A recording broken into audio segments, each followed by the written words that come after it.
In New Rochelle, New York, Alex Hogan, Fox News.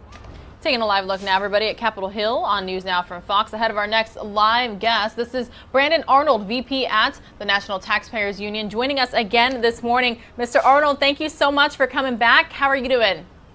Doing great. Good morning.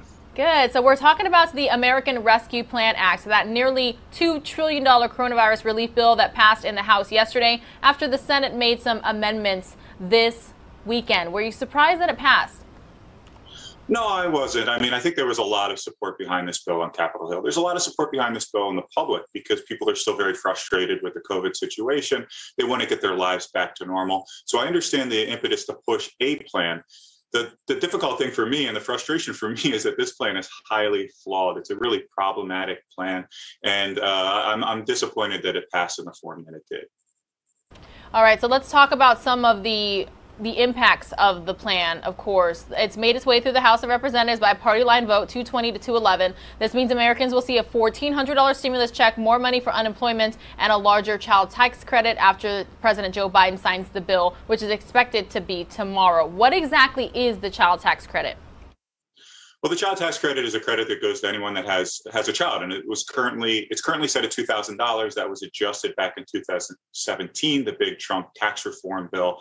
But now it's going to go all the way up from $2,000 to $3,600 for most children. So that's a pretty substantial boost, and that is what a lot of people on the left are pointing at as a way to help get people out of poverty, because this will go on a refundable basis, even to people that don't make very much money at all on the lower rungs of the economic ladder.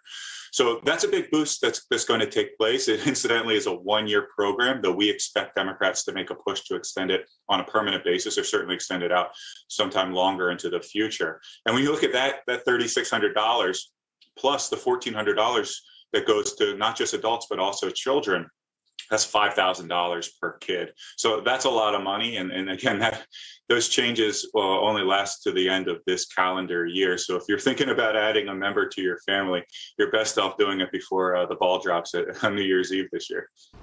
That's interesting piece of advice there, Mr. Arnold. Hey, so I wanted to ask you, I myself have gone through, I've done a mock version of filing my taxes. I haven't filed yet because the deadline is next month. But there's going to be lots of changes due to all of these coronavirus relief bills, stimuluses, credits, and the like. What advice can you give people who are trying to go through the process right now? My first advice would be to start early, because you're right, there are a lot of changes, and some of them are going to be beneficial to people. Like we talked about, if you have kids, that larger child tax credit, the stimulus checks, $1,400, those could be reconciled if there are income thresholds that you hit where you may have a phase out of the $1,400. It's possible that you got more money than you're supposed to, and that would need to be reconciled on your tax forms. But there are also a couple tricky issues that may come as an unpleasant surprise to taxpayers. I would say the fact that a lot of people are working from home right now. We were told to work from home. We did the right thing. We didn't go into the office to spread coronavirus. But now if you work in one state and you live in another, it is possible. We estimate about 2 million workers or more are going to be hit with unexpected tax bills, because you're going to have tax collectors going after you both in your state of residence and in your state of employment.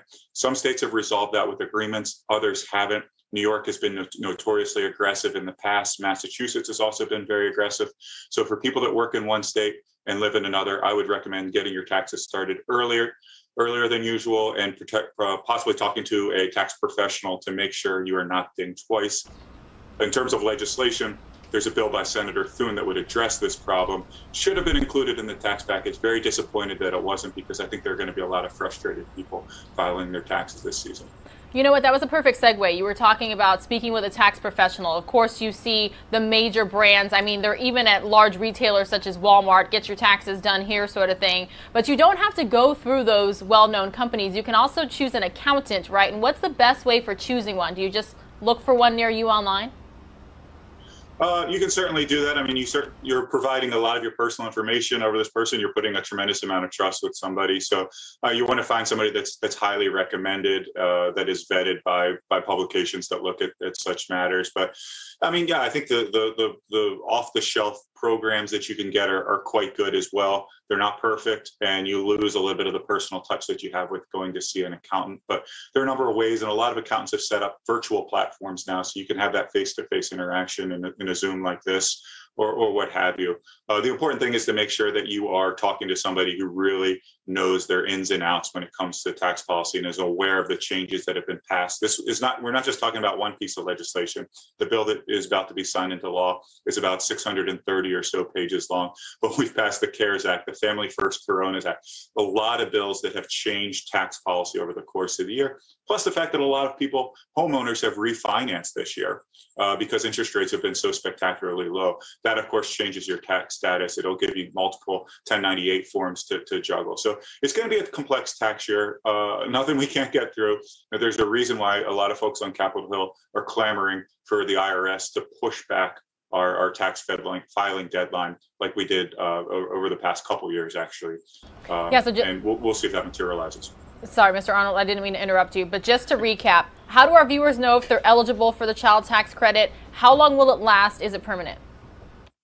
Yeah, I mean, you want to check with a tax professional on that. I don't want to provide any advice there. The child tax credit is permanent policy, but the level of how much you're getting is going to change, and it's going to change actually with the age of your child. So younger children will get the full $3,600. Older children, teenagers and above, are going to get a reduced amount. So you're going to have to check the IRS website because it's going to vary from person to person. It is not permanent policy. This bump up is going to last for a year, and then we're going to revert to the $2,000 that was passed in the tax cut bill back in 2017. So there's a lot of moving parts here. So you just want to pay attention to what's posted on the IRS website, and this our friends at H&R Block and Intuit and all these other tax services have very good information as well, of course. Mr. Arnold, is there anything else you'd like to tell me? Well, I think one thing that's really interesting now that we're about to enact this bill into law, President Biden is going to sign it very, very shortly, is just the magnitude of what we've done here in response to the coronavirus. We're about to finalize about almost $5.5 trillion in spending to address this very real public health and economic threat. And when you look at that, that seems like a ton of money, but it's even bigger when you consider that's more money than the entire GDP of every country in the world except the United States and China, bigger than the GDP of Japan, Germany, all of these other huge countries. It's a tremendous amount of money. We're going to have a lot of work to do to get ourselves out of the debt associated with it. But hopefully our economy will be much, much stronger as people get vaccinated, and we'll get our economy back to where it was in 2019 and have a lot of people working and making money and doing better than they currently are in this environment. All right, Brandon Arnold, VP at the National Taxpayers Union, thank you for joining us yet again here on News Now from Fox. Thank you. Taking a live look now at Capitol Hill, everybody. Most of you are going to see a 2-minute commercial break.